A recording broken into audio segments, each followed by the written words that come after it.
SSC CHSL 2024 में पूछा गया ये गजब का प्रश्न। देखिए कैसे चुटकियों में बनता है। प्रश्न देखिए, tan theta equal to 2xy upon x square plus y square दिया है और tan थीटा का मान पूछ रहा है।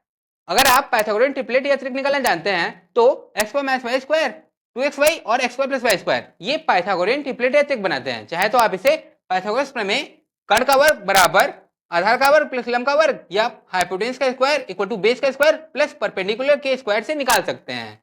अब प्रश्न में देखिए, sin theta equal to 2xy upon x square plus y square दिया है और sin theta equal to perpendicular upon hypotenuse या लंब बटे कर्ण भी होता है।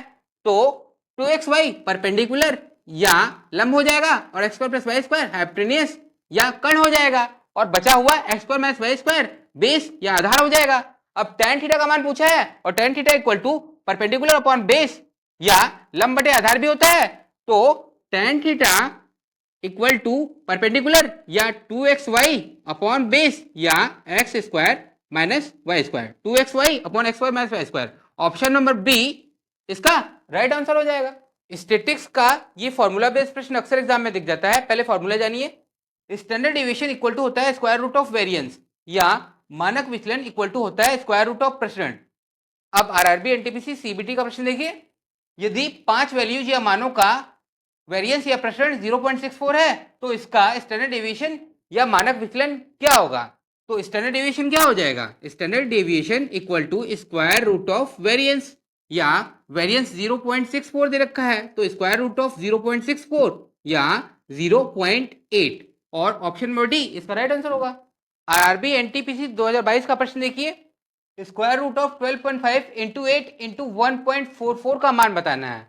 अब अगर यहाँ पे दशमलव के बाद 2 अंक है और इसे हटाएंगे तो 100 से भाग देना पड़ेगा और यहाँ पर दशमलव के बाद 1 अंक है इसे हटाएंगे तो 10 से भाग देना पड़ेगा।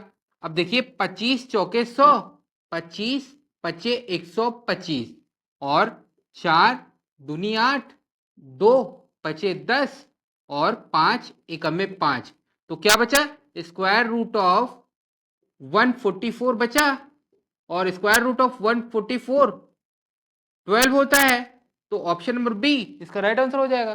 गणित में हर एक फॉर्मूले का अपना अलग इंपॉर्टेंस होता है, पता नहीं एग्जाम में कौन सा कब किस वक्त काम आ जाए। आरआरबी ग्रुप डी 2022 का प्रश्न देखिए, 512 अपॉन 125 का होल पावर 3 इंटू 512 अपॉन 125 का होल पावर के इक्वल टू 8 अपॉन 5 का होल पावर 15 दिया है और के का मान पूछ रहा है। अगर आपको फॉर्मूला पता है कि पी की पावर एम इंटू पी की power N equal to P की पावर एम प्लस एन होता है तो प्रश्न में देखिए 512 अपॉन 125 का होल पावर 3 इंटू 512 अपॉन 125 का होल पावर के 512 अपॉन 125 का होल पावर 3 प्लस के हो जाएगा। अब चूंकि 512 8 का क्यूब होता है और 125 5 का तो ये 8 अपॉन 5 का होल क्यूब हो जाएगा और इसका होल पावर 3 प्लस के पहले से ही है। अब चूंकि p की पावर m का होल पावर n p की पावर mn होता है तो ये 8 अपॉन 5 का होल पावर 3 इंटू 3 प्लस के हो जाएगा और इक्वल टू में 8 अपॉन 5 का होल पावर 15 दिया हुआ है। अब चूंकि बेस बराबर है तो घाते में बराबर होंगी तो 3 इंटू 3 प्लस के इक्वल टू 15 हो जाएगा या 3 प्लस के इक्वल टू 15 अपॉन 3 या 5 हो जाएगा या k equal to 5 minus 3 equal to 2 होगा और ऑप्शन नंबर डी इसका राइट आंसर होगा।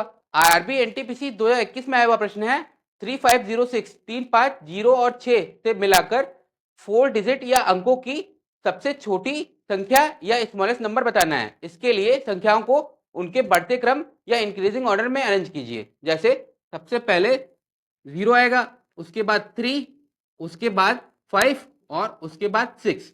अब देखिए अगर संख्या 0 से स्टार्ट करेंगे तो ये 3 डिजिट या अंकों की संख्या बनेगी, इसलिए 3 से स्टार्ट करेंगे, इसके बाद अब 0 ले सकते हैं, उसके बाद 5 और उसके बाद 6 तो 3056 3056 सबसे छोटी संख्या हो जाएगी।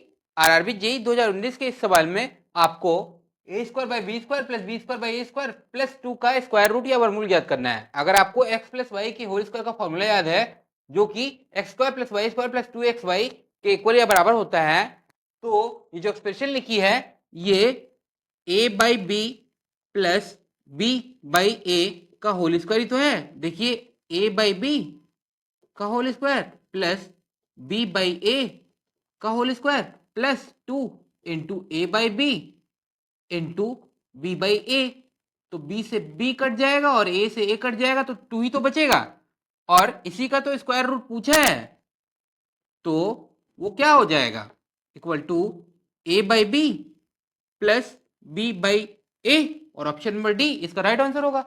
गणित में आप प्रश्नों की जितनी अच्छी प्रैक्टिस करेंगे उतनी ही आसानी से आप प्रश्न की प्रकृति को पहचान लेंगे। आरआरबी ग्रुप डी 2022 के इस प्रश्न में दो एक्सप्रेशन की मल्टीप्लाई या गुणनफल का वैल्यू या मान पूछा है। अगर ध्यान दे तो 625 का फोर्थ रूट 5 होता है, 50 25 25 125 25 625, इसी तरह स्क्वायर रूट ऑफ 25 भी 5 होता है, तो ये 5 माइनस 5 0 हो जाएगा। अब इसमें अगर किसी भी वैल्यू या एक्सप्रेशन से मल्टीप्लाई या गुणा करेंगे तो आंसर 0 ही आ जाएगा, तो ऑप्शन नंबर ए 0 इसका राइट आंसर होगा। आरआरबी ग्रुप डी 2022 में पूछे गए ट्रिग्नोमेट्री के एक्सप्रेशन में tan थीटा प्लस 1 अपॉन tan थीटा का मान बताना है। क्योंकि tan theta equal to sin theta upon cos theta होता है, तो tan थीटा की जगह पे sin theta upon cos theta लिख सकते हैं। इसी तरह 1 अपॉन tan थीटा की जगह पे 1 upon sin theta upon cos theta लिख सकते हैं। अब ये हो गया equal to sin theta upon cos theta plus 1 upon sin theta upon cos theta upon sin theta हो जाएगा। अब यहां एलसीएम ले लीजिए, LCM sin theta into cos theta आएगा। अब ये हो गया sin square theta plus cos square theta. अब चूंकि sin square theta plus cos square theta equal to 1 होता है, तो ये हो गया 1 upon sin theta into cos theta. अब चूंकि 1 upon sin theta cosec theta होता है और 1 upon cos theta sec theta होता है, तो आंसर हो गया cosec theta into sec theta, और ऑप्शन नंबर डी इसका राइट आंसर हो गया। सर्ट्स एंड इंडिसेस करनी एवं घातांक के छोटे छोटे फॉर्मूलाज पर एग्जाम में प्रश्न अक्सर दिख जाते हैं। आरआरबी ग्रुप डी 2022 का प्रश्न देखिए, 4 की पावर माइनस 5 डिवाइड बाई 4 की पावर 7 इंटू में 4 की पावर माइनस 6 का वैल्यू या मान बताना है। फॉर्मूला है p की पावर m इंटू p की power n equal to p की पावर m प्लस n होता है, और p की power a divide by p की पावर b p की पावर a माइनस b होता है। अब अगर इन दोनों फॉर्मूलाज को यहाँ पर अप्लाई कर दें तो 4 की पावर माइनस 5 डिवाइड बाई 4 की पावर 7, 4 की पावर माइनस 5 और माइनस में 7 होगा, और इंटू में 4 की पावर माइनस 6 4 की पावर में ऐड हो जाएगा, तो ये हो गया माइनस 7 माइनस 6। अब ये इक्वल टू में 4 की पावर इन तीनों को ऐड करेंगे तो माइनस 5 माइनस 7 माइनस 12 और माइनस 6 माइनस 18 हो जाएगा, और ऑप्शन नंबर बी इसका राइट आंसर होगा। अगर फॉर्मूला याद हो तो प्रश्न आपकी मुट्ठी में होता है। एसएससी सीएचएसएल 2023 का प्रश्न देखिए, दिए गए व्यंजक को सरल कीजिए। Simplify the given expression x cube plus y cube plus z cube minus 3xyz upon x minus y का whole square plus y minus z का whole square plus z minus x का होल स्क्वायर।